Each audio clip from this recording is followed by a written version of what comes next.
Hi guys, it's time for another unboxing, build and review of an Airfix quick build model, and today's one is the D-Day P-51D Mustang. No glue, no paint, just build. They say it's 5+, but depending on the children, I would say that these can be a little bit complicated for a 5-year-old.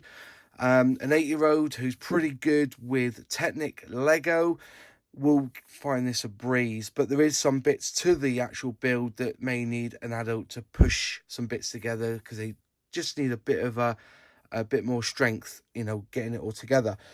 To be fair, I can't say too much than praise for the actual box design. They just look really good, don't they? The picture, they have an exploded view on the front, and the part number for this one is let's get closer, J6046 D-Day P51D Mustang. It's officially licensed as well by the Boeing Group. There's the sticker for it, and it comes with 1 flying hour with the Airfix Club. Thankfully, I've found out that they still do that, so collect these, and when you get a number of flying hours, you can obtain a free kit of your choosing, I believe. And so, the box itself is normally hanged up. You know, they can hang them up on a shelf. Brilliant size for a stocking filler for Christmas, and basically designed for children who aren't quite capable of building a model with glues and cutting and paints. This is just a put together. No mess, no fuss. On the back, again, exploded view. It does come with a stand, and then it goes through some of the statistics of the actual plane. The one pilot, it's 9.83 meters wide. Long. 11.28 meters wide wingspan. Weighs 3.5 ton, 3.465 kilogram. The speed, kilometers an hour, was 703. And it says here, this particular plane had the Packard V16507 liquid-cooled supercharged V12. Quick bit of history, because I know some people want to hear about a little bit of history. The Mustang was actually designed, and it used the Allison V1710 engine. But the problem was, it was limited in high altitude performance. So what happened was, they borrowed the Merlin, okay? And they took the Mustang Mark 1 had the Allison engine replaced with the Rolls-Royce Merlin, and that basically brought out the P51B/C, or the Mustang Mark 3, and that just transformed the aircraft's performance and altitudes. It went over 15,000 feet, and it didn't sacrifice any range, and it was allowing it to compete with the Luftwaffe fighters. This one here, which was the Packard V16507, is basically a license-built version of the 2-stage supercharged Merlin 66. All right, so there's the history of the engine. You know, a bit of British in this American-built plane. So, you know, that's basically the history of the Mustang. And I think it went on to about 1955, 1960 was the last one it was built. This particular model here is one that was used in the war, and we're going to just go inside. Just by looking at the exploded view, I can see the words, the Kelly Kid. Was it the Kelly Kid 2? Which is basically the Rosemary markings that the Airfix brand use in the normal Mustang kit. So before we go any further, we're going to open the box and just see what's inside it. Lift up the lid, obviously. We get a bag full of bits. We get the instructions, and there's one set of stickers. Going by the model. Now, if you remember, when I built the Quick Build Spitfire D-Day version, the wings, I had to put the stickers on. but here it looks like the only sticker I'm putting on is the white stripe, so I presume the black is actually in the design of the plastic. The plastic's coloured black where they need to go. But on the D-Day one, you had to, these are just completely stickered, you know. So yeah, I haven't quite got that one mastered. I need to take the stickers off and redo that one. But anyway, on the 38 pieces, and the instructions look a bit like this. Okay, so basically you do the wings first, top, so you got the bottom, put the top, so there you go, there's the black pieces. So I presume the white stripe, you're gonna have to find the stickers if there's a white stripe on there. No, there must be some more stickers in the box. Oh, there you go, right at the bottom, there you go, there's your, you can just see that in the there's your white stripes. So put it all together, then you start doing where the engine compartment is, where the Merlin will be housed. The propeller, looks like the propeller has a little bit of a complex build to it. As you can see, it explains on which way you turn the propeller and where it fits into the actual nose. Uses a red stopper that goes in, and then we build up everything along on the fuselage straight through, puts all together. Then the tail goes on, and the sides of the fuselage. Yep. Then the cockpit goes on. I presume there are bombs underneath, and then you build the stand. So yeah, all in all, you have 1, 2, 3, 4, 5, 6, 7, 8, 9 stickers.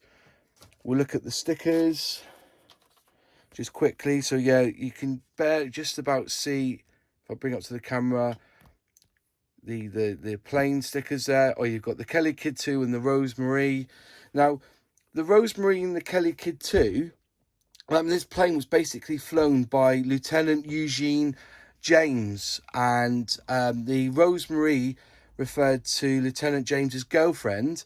And I think the Kelly Kid 2, if I'm just thinking back to when I built the Airfix model of the Mustang, was to do with Iggy Marinelli. Was it Marinelli? Nella or something like that? He was the crew chief. He was staff sergeant. I'm sorry, I can't quite remember his actual name. And it referred to the young relative of his. So that's basically the story between them two names. It was the girlfriend and a relative of the staff sergeant that was in charge of the crew. So there's your stickers there. So what I need to do now is open the bag using a craft knife. Open it goes. Put that in there. Quick tip. Blue tack is amazing, or white tack, or whatever tack you have. If you're using a Stanley or a scalpel or some sort of blade that doesn't retract, I always use this because I just plonk it in there and it's safe. You know, I cut myself for a pastime with this. You know, the scars on my hand. You know, just by flicking down. You know, so I just use that as a bit of a safety. Roasting tin. Get the roasting tin out. Pour him in. Whoops! Just dropped the piece on the floor. There we go. So yeah, there's there's model numbers on there, which is good. You've got your left and your right, so it's pretty well marked up. There you go. There's another piece of wing, tail, another piece of wing. There's the propeller, and there you go. There's the black markings where you have to put a white stripe down. But yeah, all looking good. There's the stand. So yeah. Here we go. So looking at the instructions, there we go, 38 pieces. Let's get this build together.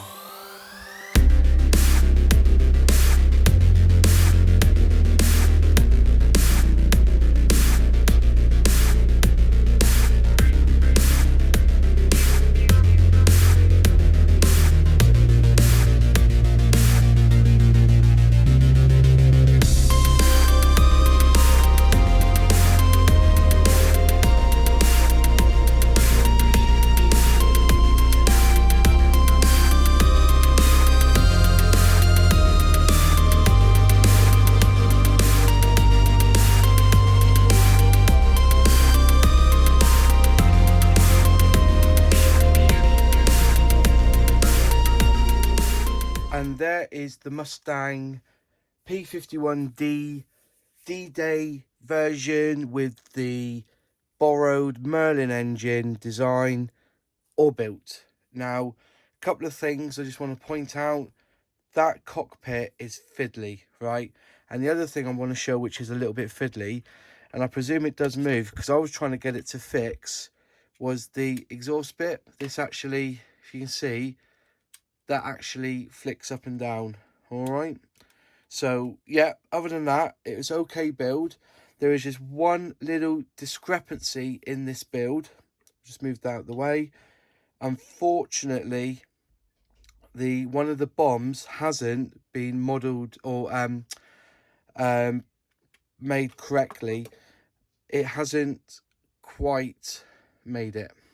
All right, as you can see, there's lack of plastic there that hasn't been molded, injector molded properly, which is a real shame.